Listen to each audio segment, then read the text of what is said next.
আজকে শেয়ার করছি মুরগির মাংস রান্না কিভাবে করবেন।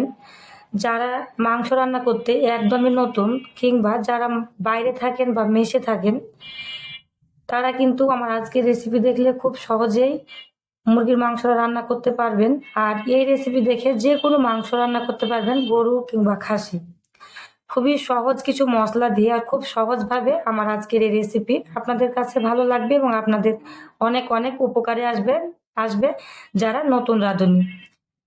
শুরু থেকে শেষ পর্যন্ত দেখার অনুরোধ রইল। চলে যাচ্ছি মূল রেসিপিতে। প্রথমে আমি এখানে মাংস নিয়েছি, লাল লেয়ার মুরগির মাংস। 2 কেজি মাংসটা নিয়েছি আর দিয়ে দিচ্ছি লেবুর রস।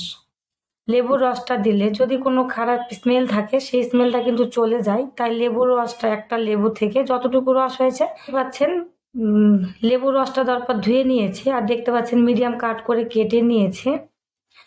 এখন আমি মাংসটা রান্না করে নিব।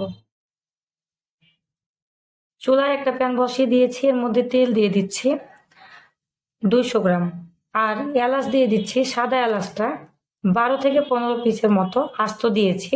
আর দিয়ে দিচ্ছি দারুচিনি কয়েক টুকরো, 3 থেকে 4টা তেজপাতাকে মাঝ বরাবর কেটে দিয়েছি।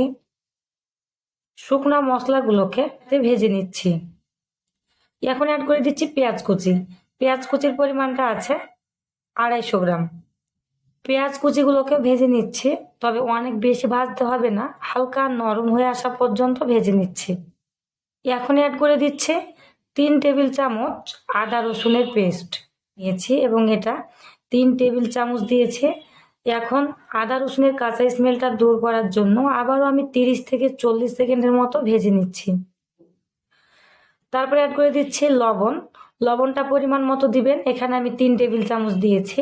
হলুদ গুঁড়ো দিয়েছি 3 টেবিল চামচ। লাল মরিচের গুঁড়ো দিয়েছি 4 টেবিল চামচ। ধনিয়ার গুঁড়ো দিচ্ছে 2 টেবিল চামচ। ভাজা জিরার গুঁড়ো দিয়ে দিচ্ছি 2 টেবিল চামচ। এখন এই শুকনো মশলাগুলোকে 10 সেকেন্ডের মতো ভেজে নিচ্ছি, হলুদের কাঁচা স্মেলটা চলে যাওয়া পর্যন্ত। এখন অল্প একটু পানি অ্যাড করে দিয়ে মশলাটা কষিয়ে নিব। শুকনো মশলা দিলে কিন্তু অনেক বেশি সময় ভাজা যায় না, কারণ নিচের অংশটা পুড়ে যেতে পারে। যখন মশলা থেকে তেল ছেড়ে দিবে তখন বুঝতে হবে আপনার মশলাটা কষানো পারফেক্ট হয়েছে। একটু সময় দিয়ে মশলাটা কষিয়ে নিলে আপনার রান্নাটা কিন্তু অনেক বেশি মজাদার হবে আর এর টেস্টটাও কিন্তু অনেক বেশি বেড়ে যাবে।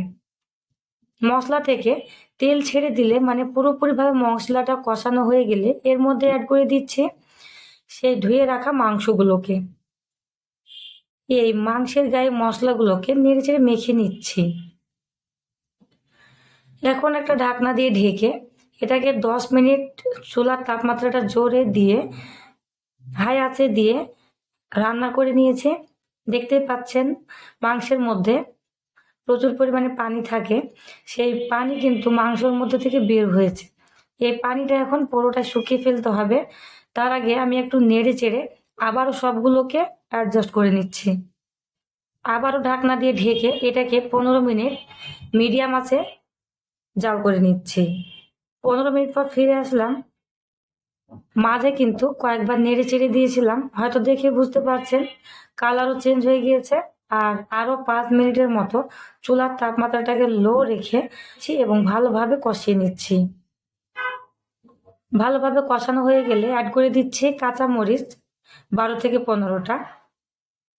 এখন আমি একটা মশলা তৈরি করে নিচ্ছি। মশলাটা এর মধ্যে অ্যাড করবো। দিয়ে দিচ্ছি দারুচিনি, লবঙ্গ, জয়ফল, একটা জয়ফলের 4 ভাগের 1 ভাগ, আর জয়ত্রী নিয়েছি এরকম 1 টুকরো।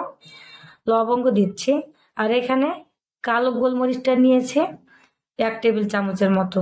এই মশলাগুলোকে না টেলে আমি গুঁড়ো করে নিয়েছি। এই মশলাটা আমি পুরোপুরি অ্যাড করে দিব। এটা অ্যাড করলে কিন্তু মাংসের টেস্টটা অনেক গুণে বেড়ে যায়। এই মশলাটা দেওয়ার পর আবারও আমি সবগুলো মাংসকে একসঙ্গে ভালোভাবে মিশিয়ে নিচ্ছি। এখন অ্যাড করে দিচ্ছি গরম পানি। মাংসে কোনো অবস্থাতেই কিন্তু ঠান্ডা পানি অ্যাড করবেন না। ঠান্ডা পানি অ্যাড করলে কিন্তু মাংসের স্বাদটা কমে যাবে, তাই গরম পানি পরিমাণ মতো অ্যাড করে দিয়েছি এবং আবারও সবগুলো উপকরণকে একটু ভালোভাবে নেড়ে চেড়ে মিক্স করে নিচ্ছে। এখন একটা ঢাকনা দিয়ে ঢেকে এটাকে 20 মিনিট রান্না করে নিচ্ছে।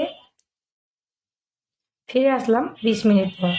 ওকে, এ পর্যায়ে আমি আরও কিছুটা দেখে নিব সব কিছু ঠিকঠাক আছে কিনা। তেল, ঝাল, লবণ, মশলা সব কিছু যদি পারফেক্টভাবে দিতে পারেন আর একটু সময় দিয়ে মাংস রান্না করতে পারেন, আর আমি যে মশলাটা বলেছি সেই মশলাটা অ্যাড করলে রান্নার টেস্টটা বহুগুণে বেড়ে যাবে। রান্নায় নতুনত্ব আনতে আমার আজকের এই রেসিপি আপনারা অবশ্যই কিন্তু একবার রান্না করবেন। আশা করছি আপনাদের কাছে খুবই ভালো লাগবে। আমার এই মাংস রান্নায় আমি সব কিছু একবার চেক করে নিয়েছি, সব কিছু ঠিক আছে। আমি আশা করছি আমার আজকের এই মুরগির মাংস রান্নার রেসিপি আপনাদের কাছে খুব ভালো লাগবে। যদি ভালো লাগে আমার চ্যানেলে একটা লাইক করবেন, আর চ্যানেলে নতুন হলে চ্যানেলটিকে সাবস্ক্রাইব করবেন, পাশে থাকা বেল বাটনটি বাজিয়ে দিবেন পরবর্তী ভিডিও নোটিফিকেশন সবার আগে পাওয়ার জন্য। ধন্যবাদ, সবাই অনেক অনেক ভালো থাকবেন। আল্লাহ হাফেজ।